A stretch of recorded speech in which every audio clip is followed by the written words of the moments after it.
मैं बेकसूर हूँ। मैं सुबह उठा तो मेरी पत्नी ने मुझे नाश्ता बनाकर दिया। मैं नाश्ता करने लगा। मेरी पत्नी मुझसे कहा, आप नाश्ता करके ऑफिस के लिए रेडी हो जाइएगा, मुझे बहुत काम है, मैं जा रही हूँ। यह कहकर वहाँ से चली गई। मैं अभी नाश्ता ही कर रहा था, तभी मेरे मोबाइल की घंटी बजी। मैंने आप मेरे ऑफिस से फ़ोन था। मैंने फ़ोन उठाया तो पता चला कि मुझे नौकरी से निकाल दिया गया है। जब मैं नौकरी से निकलने का कारण उनसे पूछा तो उन लोगों ने कहा कि कंपनी में भारी नुकसान होने की वजह से हम कंपनी को कुछ दिनों के लिए बंद करना चाहते हैं, जिस वजह से सभी स्टाफ को हमने निकाल दिया।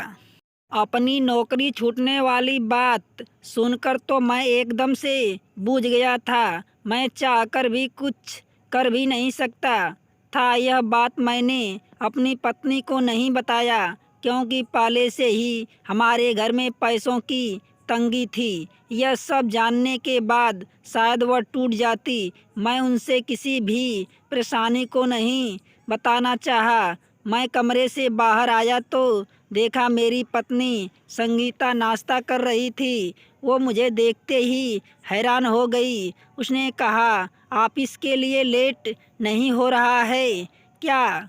अभी तक तुम तैयार नहीं हुए? मैंने अपनी नौकरी छूटने वाली बात को टालते हुए कहा, मैं सोच रहा हूँ कि आज का दिन मैं तुम्हारे साथ बिताऊं, इसलिए मैंने ऑफिस से छुट्टी ले ली है। मेरी छुट्टी की बात सुनते ही वह मुझ पर भड़क उठी और कहने लगी, कोई ज़रूरत नहीं है ऑफिस से छुट्टी लेने की। मैंने उसकी बात को काटते हुए कहा, मुझे नहीं ऑफिस जाना है। आज के दिन मैं घर पर रहना चाहता हूँ। मेरे घर पर रहने वाली बात सुनकर संगीता मुझे उलझन भरी निगाहों से देखने लगी, जैसे मानो है मैंने उससे किए है किसी काम में खलल डाल दिया हूँ। उसने मुझसे कहा, ठीक है, तब जाओ अपने कमरे में आराम करो, मुझे बहुत सारे काम हैं। मैंने उससे कहा, नहीं, आज मैं कमरे में नहीं आराम करने नहीं जाऊंगा। मैं चाहता हूँ कि मैं तुम्हारे काम में हाथ बटाऊं।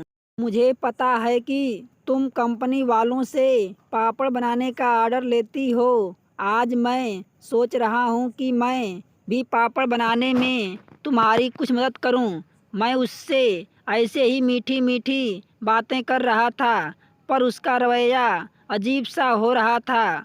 वह कभी इधर देखती, कभी उधर देखती। मेरे मालूम सी बात पर वो मुझे पर भड़क उठती। उसका ये रवैया मुझे समझ में नहीं आ रहा था कि आखिर वह मुझसे ऐसा क्यों पेश आ रही है। पहले तो उसने कभी मुझसे इस लहजे में बात नहीं किया था। मेरे और संगीता दोनों के दरमियान कुछ देर तक खामोशी रही, पर अचानक उसके व्यवहार में परिवर्तन आ गया। वह मुस्कुराकर मुझसे बोली, संजय, मैं सोच रही हूँ कि आज दोपहर में तुम्हें तुम्हारी पसंद का खाना बनाकर खिलाऊं, इसलिए बाजार जाकर कुछ सामान नहीं है लेकर आओ। उसकी बातों से लग रहा था शायद वह मुझसे कोई बहुत बड़ी बात छुपा रही हो। संगीता को देखकर लग रहा था वह मुझे घर से जल्दी निकालना चाहती हो। वो मुझे दरवाजे तक छोड़ने आई और जल्दी से दरवाजे की कुंडी लगा दी। मैं बाजार गया, बाजार से सामान लेकर आया। घर आकर मैंने दरवाज़ा की डोर बजाई। संगीता मानो मेरे इंतज़ार में ही बैठी थी। मेरे आने पर उसने तुरंत दरवाज़ा खोल दिया। उसका चेहरा गुस्से से लाल था, मानो वह मुझे खा जाएगी। अचानक उसके व्यवहार में इस तरह का परिवर्तन, कभी वह मुझसे देखकर नाराज़ हो जाती तो कभी खुश हो जाती। उसका ये रवैया मुझसे समझ में नहीं आ रहा था। उसका ये बर्ताव देखकर मैंने उससे पूछा, क्या हुआ? तुम कुछ परेशान दिख रही हो। उसने गुस्से में मेरा जवाब देते हुए कहा, तुम हो ही वैसे, तो मैं परेशान ही दिखूंगी ना। तुम जैसे इंसान से तो मुझे कब तक तलाक लेना चाहिए था।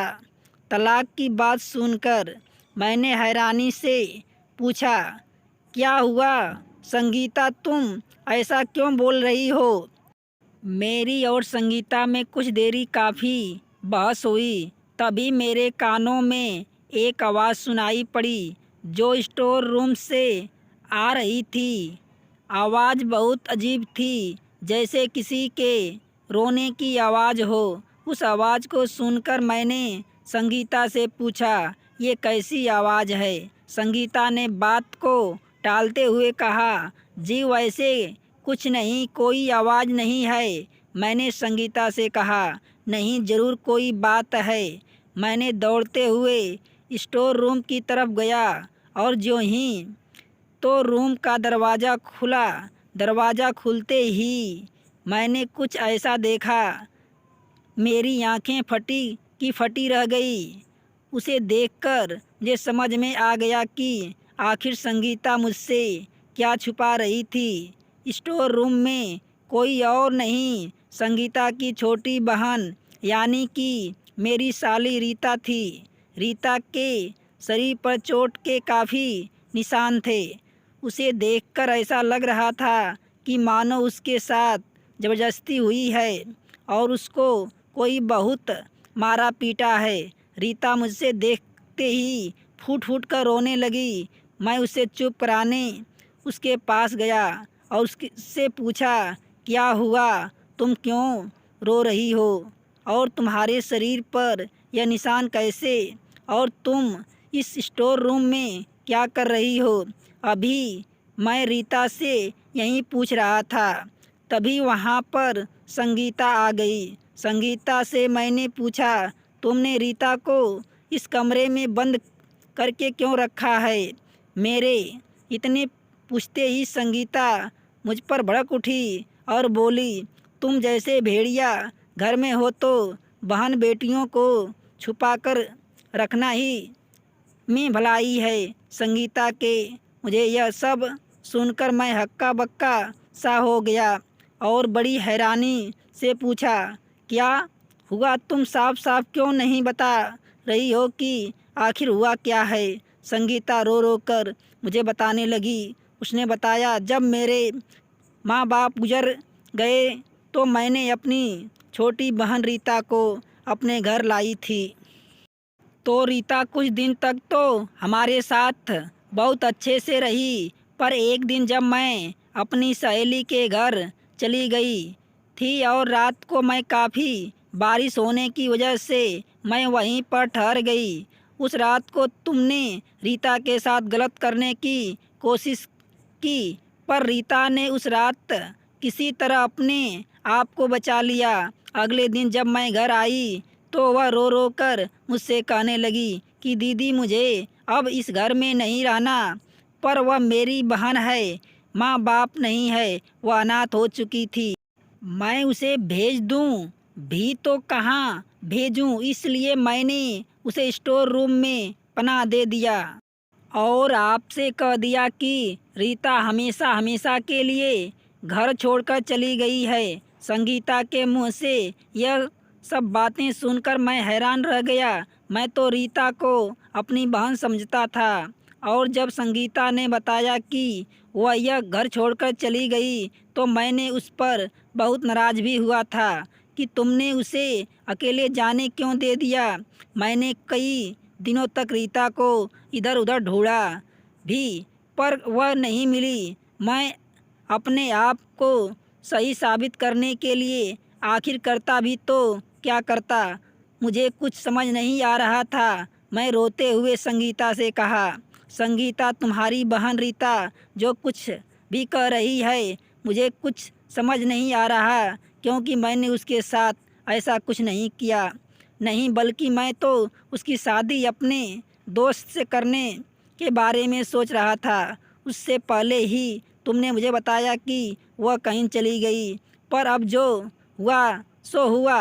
मैं रीता को माफ़ करता हूँ और अगले कुछ दिनों में अपने दोस्त संदीप से रीता की शादी करवा दूँगा। मैं संदीप से बात कर रीता और संदीप की शादी करवा दी, पर मुझे आज तक यह पता नहीं समझ में आया कि वह मासूम सी दिखने वाली लड़की रीता ने मेरे ऊपर इतना बड़ा इल्ज़ाम आखिर क्यों लगाया। दोस्तों, यदि कहानी अच्छी लगे तो लाइक शेयर सब्सक्राइब अवश्य करना।